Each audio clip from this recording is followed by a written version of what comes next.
اعوذ باللہ من الشیطان الرجیم بسم اللہ الرحمن الرحیم۔ شروع اللہ کے نام سے جو بہت مہربان اور نہایت رحم کرنے والا ہے۔ آج میں آپ کی خدمت میں ایک بہت ہی مجرب وظیفہ لے کر حاضر ہوئی ہوں۔ امید ہے اس وظیفے اس عمل کو کرنے سے اللہ رب العزت سے جو بھی مانگو گے انشاءاللہ ضرور عطا کرے گا۔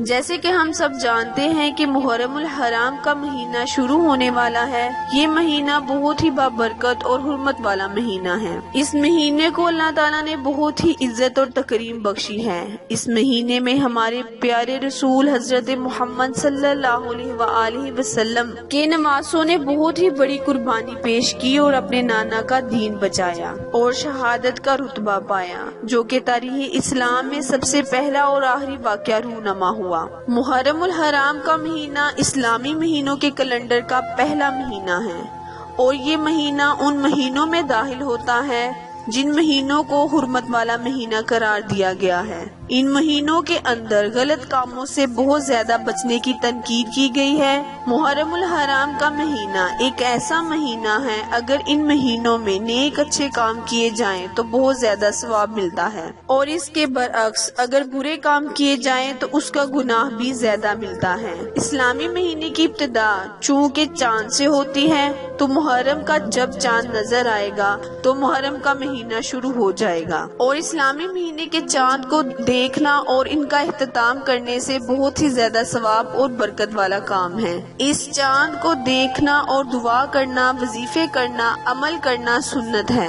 وقت کی نزاکت کو مد نظر رکھتے ہوئے آئے ہم وظیفے کی جانب چلتے ہیں۔ حضرت علی کی خدمت میں ایک بندہ، ایک شخص حاضر ہوا، عرض کرنے لگا، اے مولا علی، میں بہت پریشان ہوں، پریشانی ہے کہ ختم ہونے کا نام ہی نہیں لے رہی۔ مجھے کوئی ایسا وظیفہ، کوئی عمل بتائیں، مجھے دولت ملے، مجھے سکون ملے، مجھے خوشحالی ملے، میں بہت پریشان ہوں، اس پریشانی نے میری کمر توڑ دی ہے۔ اب یہ بندہ اپنے شکوے شکایت لے کر حضرت امام علی رضی اللہ عنہ کی خدمت میں حاضر ہوا تھا، تو مولا علی اس کی پریشانی سمجھ گئے۔ مولا علی نے فرمایا، اے شخص، جب مسلمان کا پہلا مہینہ یعنی محرم الحرام کا مہینہ آئے تو محرم الحرام کا چاند دیکھ کر اور چاند دیکھنے کے بعد تم ایک جگہ باوضو ہو کر ایک مرتبہ سورہ رحمان کی تلاوت کرنا، اور اس کے دوران کسی سے بھی بات نہ کرنا، یعنی کسی سے بھی مخاطب نہ ہونا۔ اس کے بعد سرور کونین حضرت محمد صلی اللہ علیہ وآلہ وسلم پر کم از کم 11 مرتبہ درود شریف پڑھ لینا، اور پھر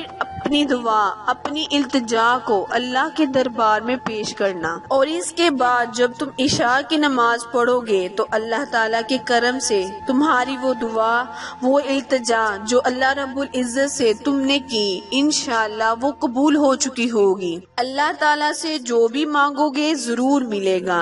دولت مانگو گے دولت ملے گی، خوشحالی مانگو گے خوشحالی ملے گی، سکون مانگو گے، جو بھی دل مراد ہوگی انشاءاللہ اللہ تعالیٰ ضرور عطا کرے گا۔ میرے پیارے بہن بھائیوں، آپ سے گزارش ہے کہ آپ میں سے اگر کوئی اس بندے کی طرح مجبور اور پریشان ہے تو اس وظیفے، اس عمل کو کر کے انشاءاللہ اللہ رب العزت سے جو بھی جائز مراد کرے گا انشاءاللہ اللہ تعالیٰ اسے فوراً قبول فرما لے گا۔ اللہ رب العزت سے دعا ہے کہ اللہ تعالیٰ میرے اور آپ کے تمام گناہوں کو بخش دے، آمین۔